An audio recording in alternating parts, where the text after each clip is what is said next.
back to the Footy Show. Teammates, it's Christmas Eve here in Port Moresby, Papua New Guinea. Happy holidays and Merry Christmas to wherever you're tuning in from here in PNG and around the world. We're going to talk about this Kobe Mainoo nonsense. Manchester Evening News. Manchester United double transfer decision as Kobe Mainoo hopes suddenly dashed. So the club is looking to sign 2 midfielders in the summer transfer window, apparently. That's ridiculous. So, which means that Mainoo is not guaranteed a starting spot on the team. He's most likely going to be on the bench behind Ugarte, and Casemiro comes back from a suspension. Oh my goodness, this is so ridiculous. And then these are short words from the manager. I don't know. I don't want to talk about it. Matters that you can't control. Of course, you can't control it. His brother wore a free Kobe Mainoo shirt and came to the game. What do you want to do? He is a guy who is always fit, so he might recover well. I think Kobe might be out against Newcastle. That's great. Bruno is out, so we'll have to see where we're going to find solutions. No excuses. We need to win the next game, and we will try to win the next game. So essentially, Kobe won't even play against Newcastle. Like the manager's trying to find midfield solutions when there's one already right there. That's so convenient. He got a calf niggle before we went to play Aston Villa, top 4 team, which we needed to win. And then Bruno goes down. Who else better to bring on but Kobe Mainoo? But no, we had to sub up Shesko and bring on Jack Fletcher, but you know what? Shout out to Jack Fletcher.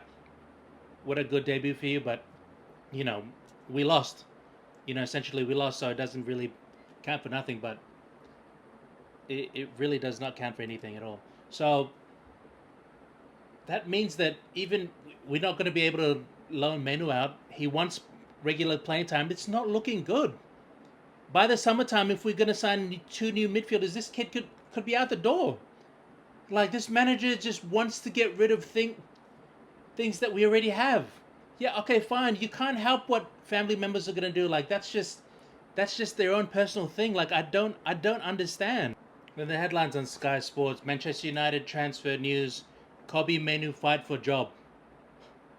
January signings possible, says Ruben Amorim. Wow, you've got to be kidding me.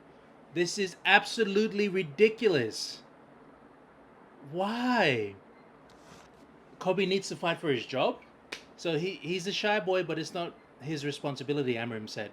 He's responsible for his acts, and his act was to play well in the last game, so I'm focused on that. Of course, that's his job. What else do you want him to do?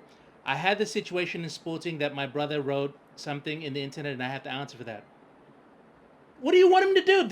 Do you think he asked his brother to do that when he knows he's struggling for playing time? Oh my goodness. My explanation is he has his life, he has opinion. It's nothing to do with me, so I will do the same with Kobe.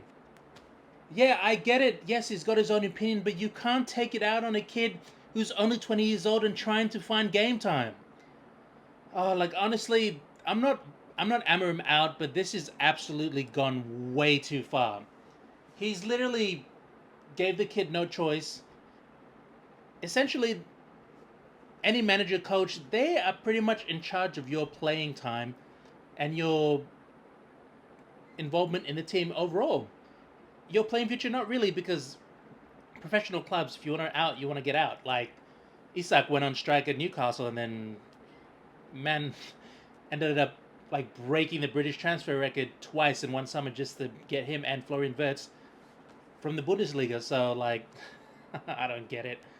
I'm literally just, I am so unhappy with this situation. It's not even funny.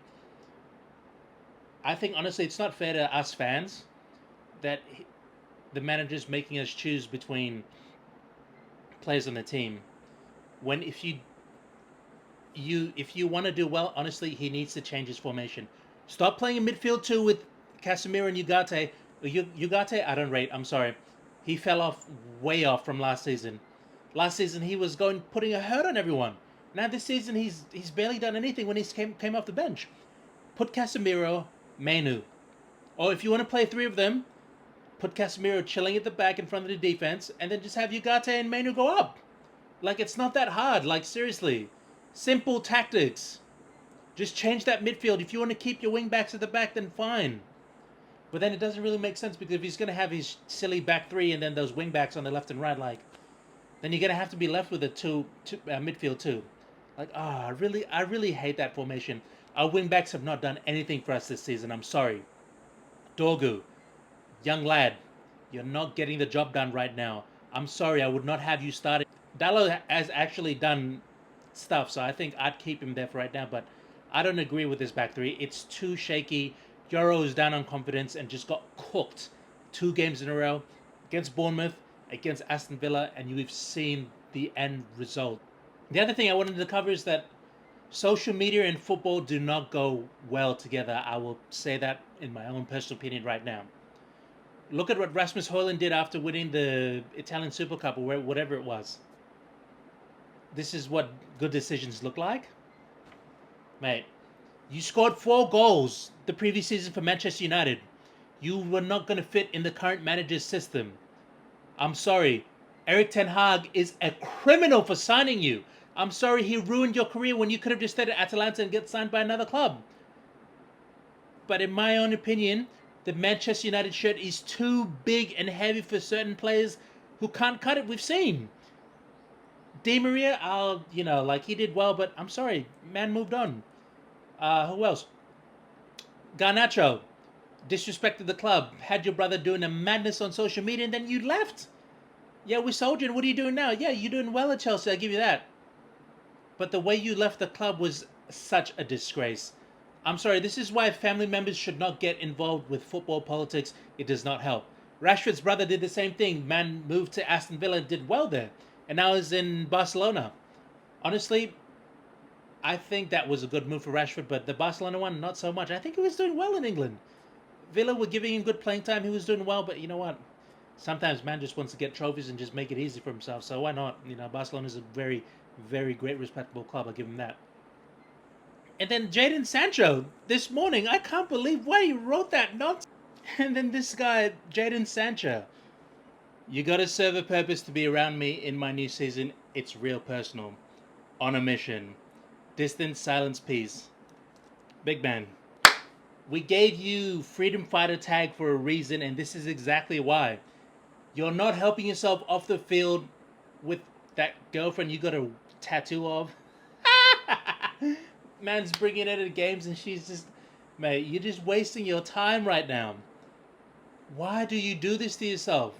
But the only one former player that I will give a lot of respect to is Scott McTominay. He shut down the idea that players improve when they leave Manchester United. A mutual decision due to PSR issues while expressing continued love for his former club. So you see, why can't players just do that? Why do you have to go throw smoke and then just say the absolute biggest nonsense I've ever heard in my life? And I'll say this as in my own opinion, social media and football don't go together. Like social media, if it was around 10 to 15 years ago, I think football would be different then as it is different now. It just does not work. These guys just throw a tantrum every time they're on the bench. Like, prime example, Mohamed Salah. He got benched. He went straight to the media after the game. The club. I feel like the club is throwing me under the bus. I don't have a good relationship with the manager. Wow. And as a result, he gets benched, doesn't go to Italy, then plays the next game and gives an assist, and everything's okay? Nah. I'm not. Manchester United don't play with that. Pogba got reckless, gone. Ronaldo did a Piers Morgan interview, gone. So you see, like, it's just ruining everything at the minute. But like, to sum it all up, like, I think, social media is a good tool. Don't get me wrong. But there are ways to use it, and then there are bad ways to use it.